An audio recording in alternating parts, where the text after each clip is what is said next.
one. Okay, so we're going to talk about the props that are used in yoga. If you want to get comfortable, get yourself in a nice sitting, comfortable position, get something to drink or to snack on if you feel you need to have that.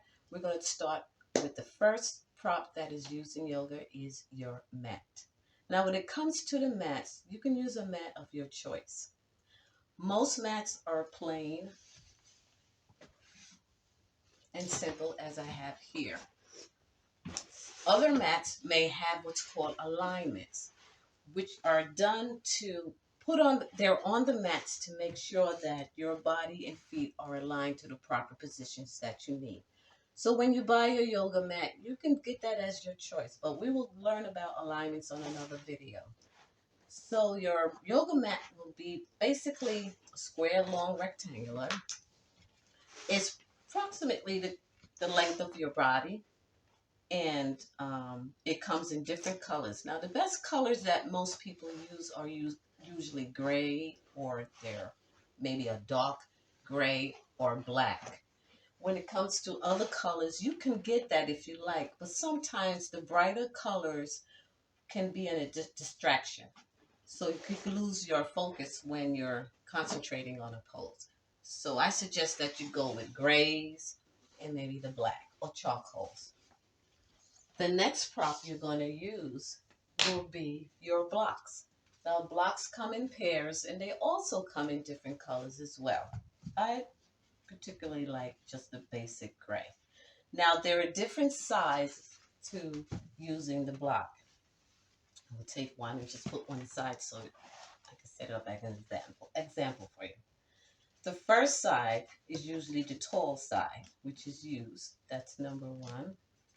The second side is usually the rectangular low flat sides, which is number two. The third way is leaving it flat. And the fourth way is not using them at all. So that's another way. And that's the basic. The third item is your strap. It's usually about, I'd say about maybe 4 feet, less than 4 feet, maybe 3.5. The straps are used to help as an extension for your body. If you cannot reach a certain pose a certain way, normally the strap will go under your feet. You'll hold it out and you're able to grab and stretch.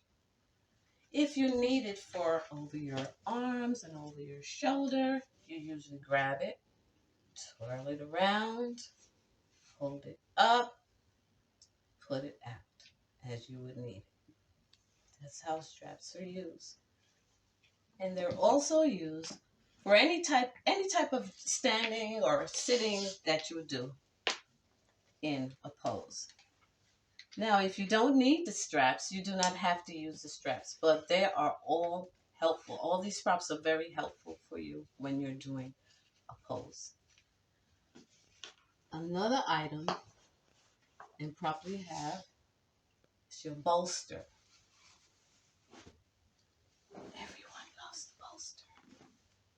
This is your, I don't know, this is like having another extra part to you. It's very easy to use. Bolsters are also used for when you have to angle your body in a certain position, which I will show here. Let's say you need to extend yourself to do a pose where you're aligning your side, which is your whole side, and you needed to lean across the bolster. You will put your body face forward, arms propped, and lie down. Now, a lot of these poses and most of the bolsters are used for usually when you're doing yin classes or when you, sometimes in yin, not always in yin, or when you're doing restorative yoga. And it's nice. It's also thick. It's very soft. The material is made out of like a velvet, which you can remove for washing. Take it off, put it back on for washing, put it back on. Now, all of these props is just some of what's being used in yoga. And your last and least prop that is really nice to have. Another prop is your yoga cushion for meditation. For me, I like to use the blocks sometimes, and I also like to use the meditation cushion. Depends on how I feel. If you feel that you want to do that, you can. So the best way to do that is to prop yourself on the cross your legs to the back and sit. Now, for me, I always put my ankles together, as you can see here. I always put them together that way. And for you, if you don't, you don't have to. You can do this well how you want. And also, your hands is either on your lap, as the lowest point, or it can be in center. All what's comfortable for you. Normally, you close your eyes, breathe in, relax, softly breathe out.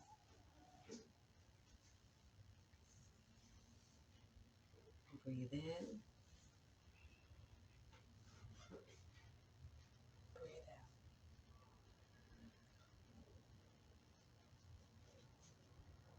Normally, when you do meditation, you want to stay in the present moment. Sometimes with some people, their mind will race now and then, but stick to the present moment and present thoughts.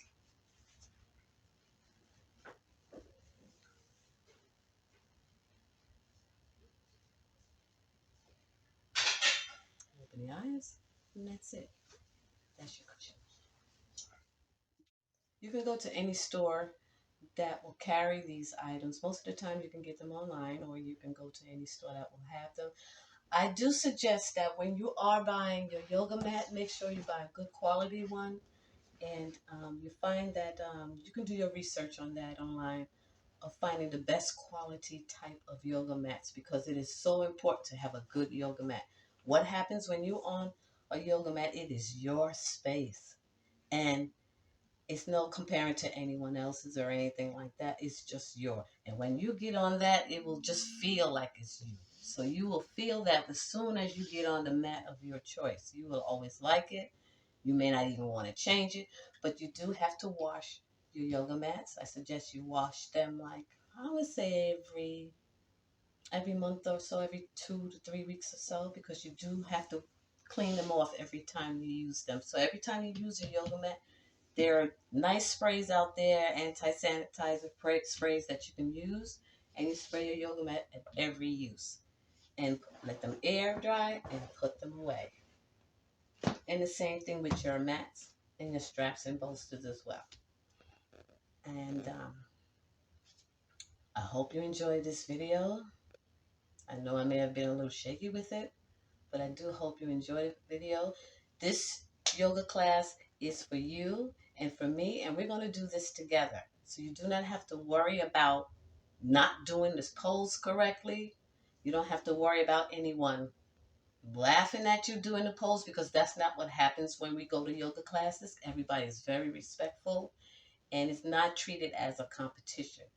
No one or no teacher have you feeling that you're competitive with somebody else, because it's something that is just not practiced in yoga. We're here to learn and have a knowledge of yoga, and helping our bodies become the best that it can be at all times. And it does work. It's very, very effective. There are a lot of yoga teachers out there that are extremely great at what they do, and I respect all of them.